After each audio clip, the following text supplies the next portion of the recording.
Je ressens une certaine fascination à chaque fois que je fais face à un film de Wes Anderson. Je ne saurais pas dire pourquoi, mais ce cinéaste est l'un de ceux dont le travail m'impressionne le plus, vraiment. Salut, moi c'est Hugo, je parle de cinéma, et aujourd'hui on aborde Asteroid City, le nouveau long métrage de Wes Anderson. Pour ceux qui ne devineraient pas qui est le monsieur, c'est un grand réalisateur qui a fait bien de très grands films, son plus célèbre étant The Grand Budapest Hotel. Il a également sorti Fantastic Mr. Fox, Moonrise Kingdom et plein d'autres métrages. C'est un réalisateur de renom avec une véritable direction artistique dans chacun de ses films qu'il peaufine de plus en plus. Et même si je suis loin d'avoir terminé sa filmographie et d'avoir apprécié chacune de ses œuvres, je reconnais une originalité dans chaque chose qu'il propose. Je trouve que c'est un peu un cinéaste qui est en marge du cinéma actuel, tant sa proposition en termes de direction artistique, de décors et de costumes sont totalement différentes de ceux on a l'habitude. Mais c'est donc naturellement des films qui ont un charme qui leur est propre. Et c'est donc avec beaucoup d'envie et pas mal de curiosité que je suis allé voir Asteroid City, son dernier long métrage. Et clairement, j'ai eu ce que j'attendais d'un film de Wes Anderson. J'ai quelques réserves dessus, on en reparlera plus tard, mais Asteroid City s'impose tout de même comme l'un des métrages les plus marquants de ces derniers mois. Déjà, le constat le plus flagrant avec Asteroid City, c'est que c'est un film qui rassemble Hollywood, vraiment. Avez-vous vu le nombre de têtes d'affiche présentes dans le métrage ? C'est incontestablement le plus beau cast de 2023. Jason Schwartzman, Scarlett Johansson, Tom Hanks, Jeffrey Wright, ou encore des noms comme Tilda Swinton, Edward Norton, Adrien Brody, Willem Dafoe, bref, que des acteurs ultra connus à Hollywood, et qui ont tous déjà participé à un film de Wes Anderson, pour la plupart.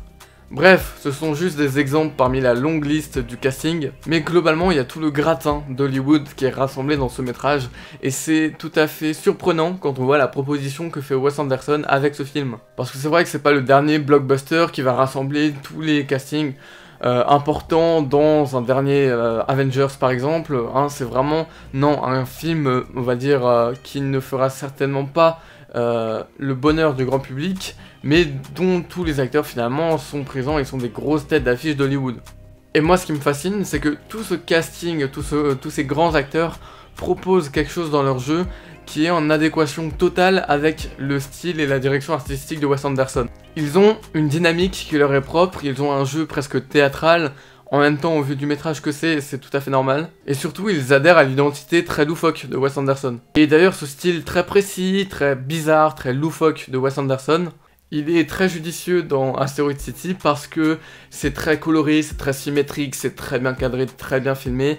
Et justement, les décors, les costumes, il y a certains passages aussi en stop motion qui, quand on connaît Wes Anderson, sont vraiment très efficaces et très bien réussis. C'est toute une identité graphique qui fonctionne vraiment super bien. Alors évidemment, ce style très particulier, on le retrouvait déjà dans des métrages comme The Grand Budapest Hotel ou encore The French Dispatch, dont on avait parlé au tout début sur cette chaîne, et pitché, n'allez pas voir ma vidéo sur French Dispatch, c'est honteux. Mais bref, tout ce style, toute cette identité, on le retrouve déjà depuis pas mal de longs métrages maintenant, et ça se ressent encore plus dans Asteroid City. Et ça fait sa force, parce que c'est clairement un film qui a quelque chose à proposer d'un point de vue esthétique. C'est beau, c'est coloré, et puis les décors sont là pour nous rappeler une certaine période de l'histoire américaine, à savoir les années 50, années 60, où l'Amérique était en proie à différents essais nucléaires, à différents essais atomiques. Bref, il y a plein de choses à tirer, que ce soit à travers les décors, plein de choses à analyser, à comprendre, soit au travers des décors, des personnages, des situations, ou même bien un propos en sous-texte qui existe certainement. Mais honnêtement, c'est un film que je n'ai pas réussi à analyser et j'en suis le premier déçu. Asteroid City est un métrage vraiment complet. Il aborde tellement de thématiques en sous-texte que il y a vraiment plein de façons de l'aborder, plein de façons de comprendre son propos. Et en fait, c'est pas un film, on va dire, qui te met tout en surface. Non, c'est un film bien plus profond qu'il faut creuser pour essayer de comprendre ce que le réalisateur veut nous dire.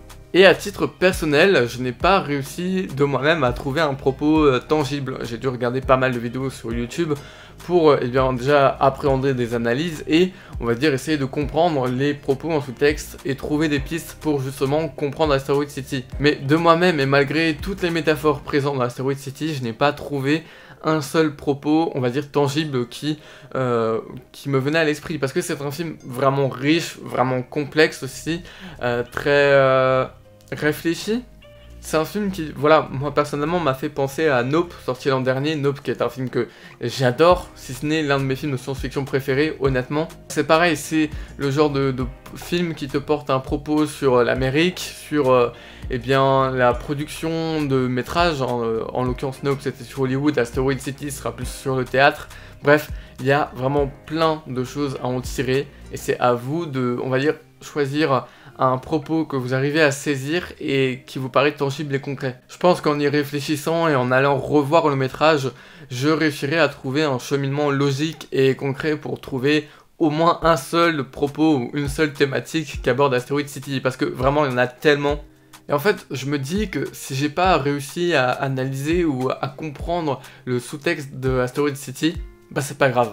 Parce que Asteroid City, j'en suis sûr, c'est le genre de film qu'on voit, puis qu'on revoit une dizaine de fois derrière pour saisir tous les sous-textes, parce qu'à chaque fois on y verra quelque chose de différent.